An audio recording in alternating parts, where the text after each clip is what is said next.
மாட்டான்.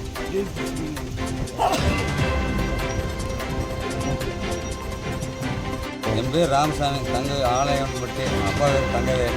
நாங்கள் மேற்கு தோட்டத்தில் வசிக்கிறேன். 1985 எங்கள் அப்பா தங்கவேலுக்கு வந்து கற்பனை தங்கவேல் வந்து கற்பவண்ணா சிம்பவண்ணா மாரியம்மன் கற்பவண்ணா வீட்டை 5 ஏக்கர் 5 சென்ட் நிலம் வாங்கியது. 601 596 நம்பர் மொத்த நம்பரில் சொத்து 5 ஏக்கர் 5 சென்ட் வாங்கியிருக்கிறேன். இதை வந்து பத்திரம் போட்டு பட்டா வாங்கி எல்லாம் நான் பண்ணி கோர்ட்டு திருப்பி முடி எல்லாம் அளந்து பங்கி எல்லாம் கிணறு வச்சு தோட்டங்காட்டு மரம் நட்டை வச்சு எல்லாம் வச்சுக்கிறேன்.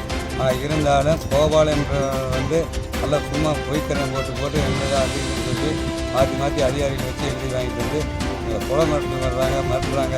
அதிகாரி போய் கேட்டால் அங்கே போய் கேளுங்கிறாங்க, இங்கே போய் கேளுங்கிறாங்க. எங்கள் நேரம் வேலையும் செய்ய முடியல, விவசாயம் பார்க்க முடியல. எங்கள் மரம் ரொம்ப உடச்சலாக இருக்குதுங்க, கஷ்டமாக இருக்குது. எல்லாம் தீர்ப்புங்க, அதாவது கோர்ட்டு தீர்ப்புப்படி எங்களுக்கு வந்து உள்ளபடி எங்களுக்கு பட்டா வழங்க மாதிரி உங்களை தாழ்மையோட கேட்டுக்கொள்கிறோம்.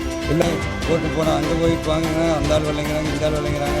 பத்திரம் நல்லா கொண்டு கொடுத்தாலும் வேண்டாமுங்க, நல்லா கொண்டுலாம் சரியாக நான் பார்க்குற மாதிரின்னு ஒன்றும் இல்லைங்க. காசு வாங்கிட்டு அந்த பக்கமாக பேசிட்டு கம்பெனி தாட்டி என் பேர் வீராசாமி தோன்றுறேன். அப்பா வந்து பள்ளிக்கு சொந்த ஊர் ஆலயம்பட்டி அம்பிக்கு வில்லேஜ். இது நாங்கள் நிலம் வந்து 88 கரையை வாங்கி இதுவரையில் நாங்கள் தான் அனுபவிச்சுட்டு வரோம். வச்சு வீடு வச்சு எல்லாம் வந்து கோர்ட் ஜட்ஜ்மெண்ட் வந்து 85 தாக்கல் பண்ணி 86 கந்தன் அழகன் தங்கவேலு காளிப்பு ஒன்று எல்லோரும் சேர்ந்து கோர்ட் ஜட்ஜ்மெண்ட்டில் 14 பேருக்கு தீர்ப்பு பண்ணுறாங்க. 14 பேருக்கு தீர்ப்பு பண்ணி அத்தனை பேரும் அப்படியே தான் வச்சுருக்கிறாங்க. அந்த நேரத்தில் 6 பேர் தீர்ப்பு போட்டாலும் மற்ற யாரும் ஒன்றும் பண்ணிக்கல. அப்படி இருக்கிற பட்சத்தில் 85 84 யூரியா பட்டா போட்டுறாங்க, சிக்கனும் வெள்ளையன்னு சொல்லி. அது எப்படி யார் எனக்கு தெரியாது, போட்டு விட்டுறாங்க.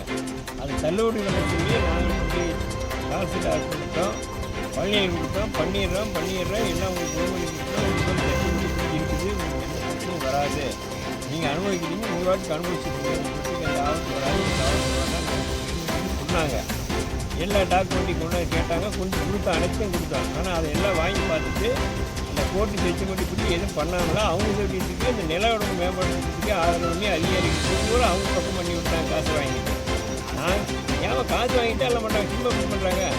நாங்கள் ஒன்று எதுவுமே கேட்கறதே கிடையாது, எது சொன்னாலும் கேட்க கிடையாது. ஆனால் நீங்கள் ஜட்ஜ்மெண்ட் நீங்கள் அனுபவிச்சுட்டீங்க, நாங்கள் பண்ணி கொடுத்தோடு சரி.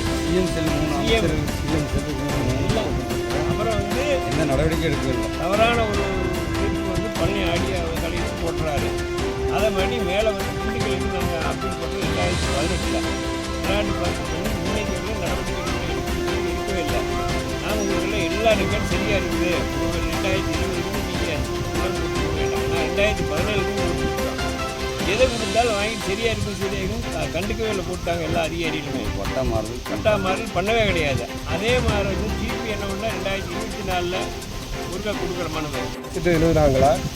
அப்படியே எந்த நோக்கத்தை அதாவது சொத்துல பங்கு வேணும்னு எழுதுறாங்க, அவ்வளோதான். நாங்கள் பங்கு எப்படி கொடுக்க முடியும்? நாங்கள் சொந்தமாக கோர்ட்டு ஜட்ஜ்மெண்ட் பண்ணி பாவம் பண்ணியிருக்காங்க, பாவம் பண்ணி நான் கரையை வாங்கி 90 மேலே தானே வாங்குறாங்க. 85 வாங்கி வச்சுருக்கோங்க. இல்லை, ஆனால் 1944 கந்தன் வந்து அந்த சொத்தை வந்து வாங்கியிருக்காரு. 10 ஏக்கர் 45 சென்ட் தான் முழு நம்பரு. அதை வாங்கி கோர்ட்டு ஜட்ஜ்மெண்ட் படி பிரிச்சிருக்காங்க. பிரிச்சது தான் நாங்கள் வந்து பாகவத்தி பண்ணி சொத்து வாங்கி அனுபவிச்சிருக்கிறேன். இப்போ அதிகாரிகள் மேலே என்ன மாதிரி நீங்கள் நடவடிக்கை இருக்கணும்? உங்கள் சொத்து என்ன செய்யலாம்? எங்களுக்கு பழைய பட்டா வரணும், எங்களுக்கு பட்டா வழங்கணும். கோர்ட்டு தீர்ப்புப்படி நாங்கள் கிரையலின்படி நாங்கள் அனுபவிச்சபடி பட்டா வரணும். இதுதான் எங்களுடைய கோரிக்கை.